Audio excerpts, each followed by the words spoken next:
It's me, Simon, and this is my no spoilers review of the Super Mario Bros. Movie. No spoilers, because I hate them. Where am I?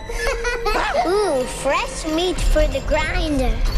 Now, you might not know, but my wife Ellie and I, for many years now, have hosted in-person movie parties for the Alamo Drafthouse movie theater chain, and last night we hosted the Super Mario Bros. Movie party premiering in our local theater. Now, during this hosting, the first thing that caught my eye were the people that were turning up, the generations of fans.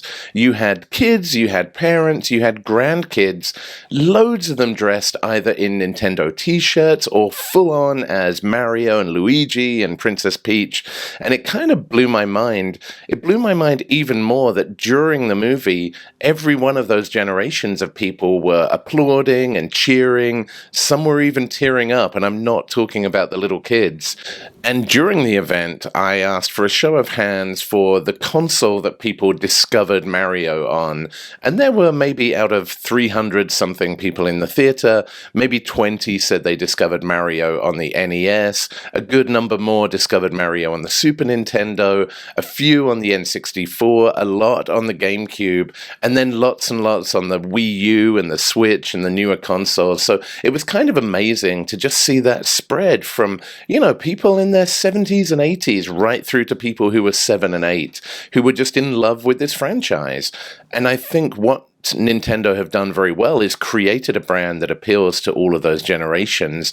And in my mind, the Super Mario Bros. Movie did an amazing job of catering to that huge, broad fan base as well. You asked for it! This is fun!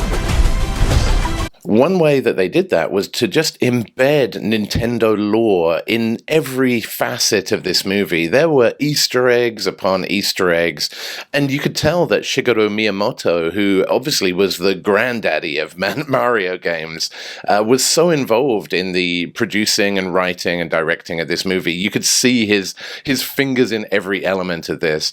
And what I loved about it was it wasn't just focusing on the Mario platform games. There were references to Donkey Kong. There were references to Mario Kart, lots of Mario Kart in there. And there were other references to things like Super Smash Bros. So this wider Mario universe that people have fallen in love with for years, there was so much of it in this vibrant, colorful world that they created, full of vibrant, colorful characters that we've known to love over the years. And I mean, sure, some of those characters have been slightly updated for 2023. It's no longer 1980, but I feel like the core of who they are, their DNA was still there loud and clear. My army! Koopas! Goombas! Whatever those things are! Aww. On the voice acting side, I really feel like they got a great balance as well. It kind of bugs me in some animated movies where they just focus on A-list celebs with bland voices. Those people may be great in an action movie. Are they great in an animated movie where you don't even see them? Sometimes not so much. In this movie, I actually thought they got a good balance between A-list celebs, but then also just veterans from the voice acting industry. And to me, it kind of added to the vibrancy and the color of this world. Obviously, we've got to talk about the elephant in the room, which is Chris Pratt and his Mario voice. I went in with very, very low expectations. I even made a cheap joke at Chris Pratt's expense at the beginning of the screening. But I got to say, I feel like they did enough of a job of adding in all the little Mamma Mia and these little noises that you know from Mario. I have no idea whether they added those in later to mitigate some of the Chris Pratt effect, but whatever happened, I really felt that they had enough of Mario's soul in that character, and they did a good enough job of explaining, why he didn't sound like a caricature of an Italian. And, honestly, in this day and age, I'm not sure that would have been a smart move anyway. It feels a little off in 2023 to be caricaturing any nation's accent. So yeah, I didn't actually hate Chris Pratt's voice acting in this movie anywhere near as much as I was expecting to. I feel like they did a great job of just creating the Mario that I knew and loved, despite Chris Pratt doing the voice. Bowser is coming. I'm not afraid. I'll do anything for my brother. The other thing that I absolutely loved was the music, and you had everything from the classic Nintendo themes, some of them just recreated as is, some of them with a modern spin. You then had sort of topical songs from different eras that represented different Mario games as well, and I really thought it was genius to kind of blend, popular music, rock music, Nintendo themes, all into this one package, and it worked seamlessly from my point of view. Now, I've heard people complain that the story of this movie was shallow, but honestly, I kind of found it quite a compelling hero's journey.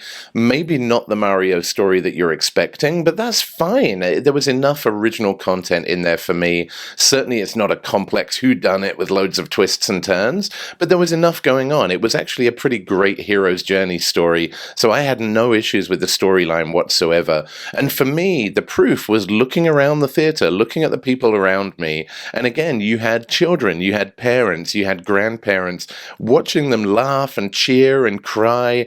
That to me is the result of a good movie. So I can't give Mario anything other than 5 stars in my book, just because of the fun that people had watching the movie and the experience that they walked away with. And I really hope we're going to see more of these. I would pay good money to see plenty more movies set in this Mario universe if they keep the quality as high as they did with this one. Let's end this.